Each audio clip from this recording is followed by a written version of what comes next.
Welcome to the Lions review of HeroQuest, a game from the late 80s, early 90s. And why am I looking at this? Because Hasbro Pulse has done a relaunch of this game. They've already met their $1 million target, so it's definitely going to ship. You have two tiers to select from, the Heroic tier and the Mythic tier. And what I'm showing here is the America version and also the overseas version. Overseas on top, America on the bottom. They both had the same game board, so I just put one out. But you can see character sheets and all those other things were a little different, but that's about it. The miniatures were pretty much the same, except that you had different ones based on which expansions you got. Speaking of expansions, if you buy the Mythic tier, you're going to get the Witch Lord, Return of the Witch Lord, and Colors Keep expansion modules with it. You're also going to get about twice as many miniatures as well. So your original came with 8 orcs and 6 goblins, 3 Famirs, and the Famirs are now being replaced by these things they're calling Dominations, which are like giant fishmen. And then you will get your 4 Chaos Warriors, or as they're known now, Dread Warriors, and a Chaos Sorcerer, or a Dread Sorcerer Warlock, I guess. Maybe they're just trying to get away from Warhammer, or maybe it's just a licensing issue, but for whatever reason, they're getting away from it. And then as far as your furniture goes, you're not going to have furniture like this with the cardboard. You're going to have plastic furniture, all plastic. They're doing away with the cardboard pieces to it, at least in the Pulse version. The other thing that if you get it now through the Pulse, and you get, whether it's the Heroic or the Mythic tier, you're going to get 8 playable hero characters. So I'm saying 8, but really it's 4, but you can choose whether or not you want them to be male or female.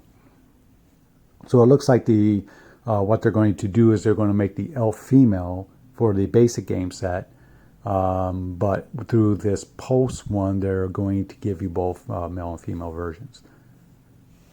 And then if you go with the Mythic one, of course, you're going to get additional orcs, goblins, a domination, not dread warriors, but skeletons, zombies, and mummies, just like you did with the original game. Here I'm going to show you the original heroes that they had, so you can kind of see what they look like and what they're going to look like now if you visit the Hasbro Pulse site. So you had the 4 characters. Usually the Barbarian sword broke, so I'm glad I still have one that didn't break. With the expansion packs, they did introduce female characters for the elf and for the barbarian, but I think those were only here in the Americas, not overseas. And also, I should mention that you will get a Ragnar miniature for Sir Ragnar, which is one of the people that you rescue in the original quest. And if you do the Mythic tier, you will also get the Mentor and the Witch Lord miniatures. And there's also going to be an unlock for the Warlock that has actually already happened. So you're going to get the Warlock character and an additional 6 combat dice because that unlock has happened. And we're nearing the unlock for an additional 2 skeletons. And I'm showing you here all the different door types.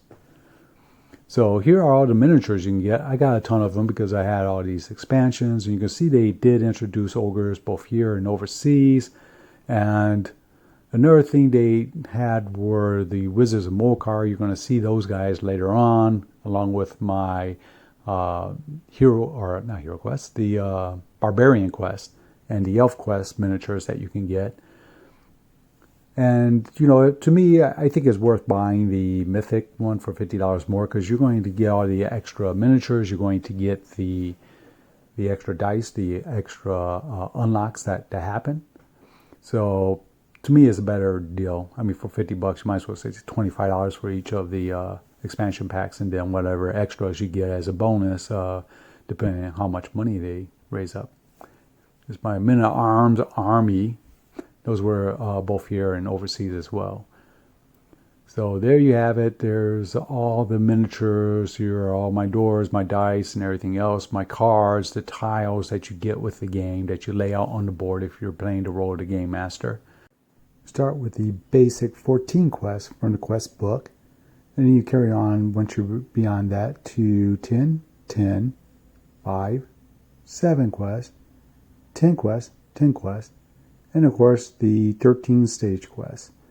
And here's how it looks inside the books. When you're running the quest as a game master, you have to be familiar with it. Check out Bardic Broadcast for his take on the game and why it's the best game ever.